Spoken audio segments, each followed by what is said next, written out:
Anda kembali menyaksikan Kompas Pagi. Nyoman Sweet Junarti merestorasi mangrove didasari oleh dampak perubahan iklim yang semakin terasa, khususnya di Bali dan sejumlah kabupaten di Nusa Tenggara Barat. Lalu bagaimana tantangan dan harapannya ke depan?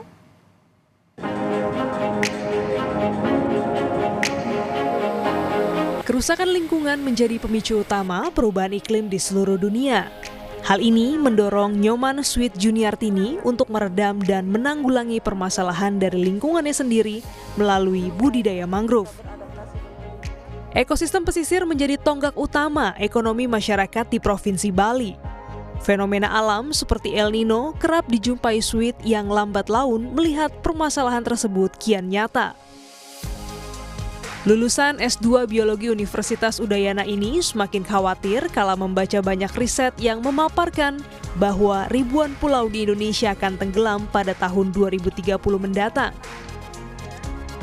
Berbekal pengetahuan yang didapatnya dari beberapa lokakarya, ia membangun gerakan Sahabat Mangrove Indonesia dengan rekannya demi membangun kepedulian masyarakat pesisir. Bali sangat sekali terdampak oleh perubahan iklim karena Bali pulaunya sangat kecil, dikelilingi banyak pantai, di mana juga pantainya sekarang benar-benar membuat erosinya sangat tinggi. Saya yakin di Bali masih menganut Trihita Karana tadi yang hubungan yang menyebabkan kebahagiaan ya, hubungan dengan Tuhannya, hubungan dengan manusia, dan ini ada hubungan dengan alam. Dengan sokongan para sukarelawan, upaya Sweet sejak 2017 kini membuahkan hasil. Ia berhasil merestorasi mangrove seluas 12 hektar dan membangun Arboretum Mangrove Park Benoa yang kelak bisa dijadikan wisata alam. Glenis Oktania, Kompas TV, Jakarta.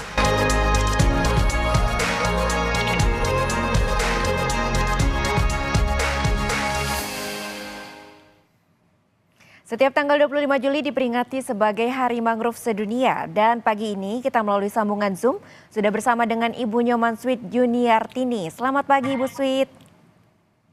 Ibu, boleh diceritakan bagaimana Ibu awal terjun untuk merestorasi mangrove? Ya, awalnya saya ingin melihat tanaman mangrove yang beberapa tahun lalu kita tanam, tetapi saya tidak menemukan tanaman mangrove tersebut. Nah, dari informasi dari beberapa masyarakat yang ada di sekitar lokasi tersebut yang berada di daerah Teluk Benoa, Nusa Dua Bali ya,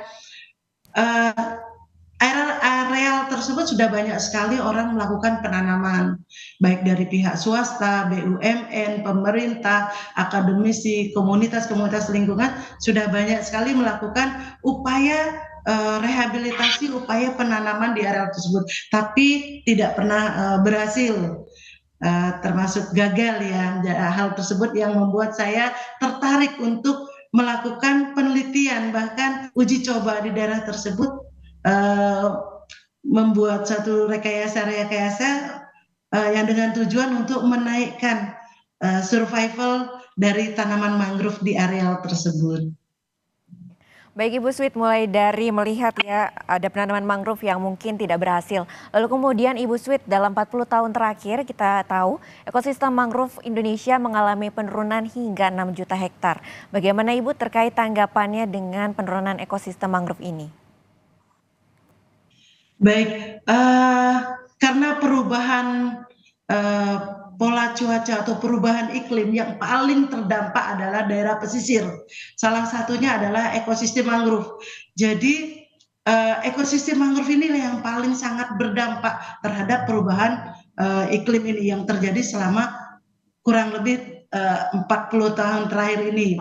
Di samping pola cuaca, pola lingkungan, juga pola alih fungsi lahan daripada mangrove ini semakin masif, karena semakin pola mangrove ini atau pesisir ini sangat mudah untuk dialih fungsi lahankan, baik untuk pembangunan, untuk perluasan bandara, pelabuhan, dan lain sebagainya. Jadi hal-hal tersebut yang memicu penurunan ekosistem mangrove ini. Oke, baik Ibu.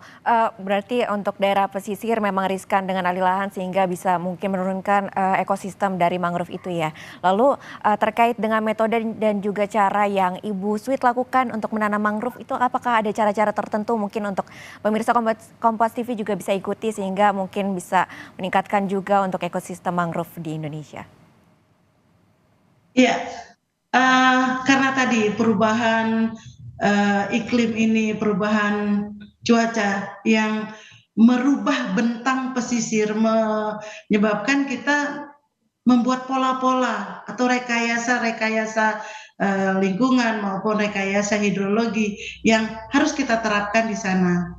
Karena perubahan bentangan tadi menyebabkan terjadinya banyaknya abrasi, tinggi muka air, salinitas yang sangat tinggi. Itu membuat kita membuat satu teknik atau sistem penanaman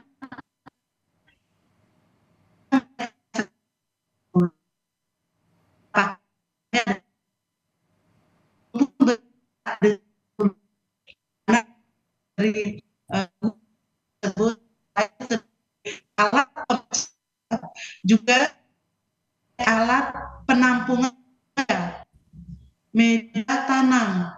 Karena di wilayah pesisir sekarang sudah banyak terjadi belajar hara atau pencucian hara, sehingga hara itu sudah tidak terjadi. Kita sediakan di dalam blok-blok guludan tadi, sehingga mangrove itu dapat survive dalam jangka waktu tertentu.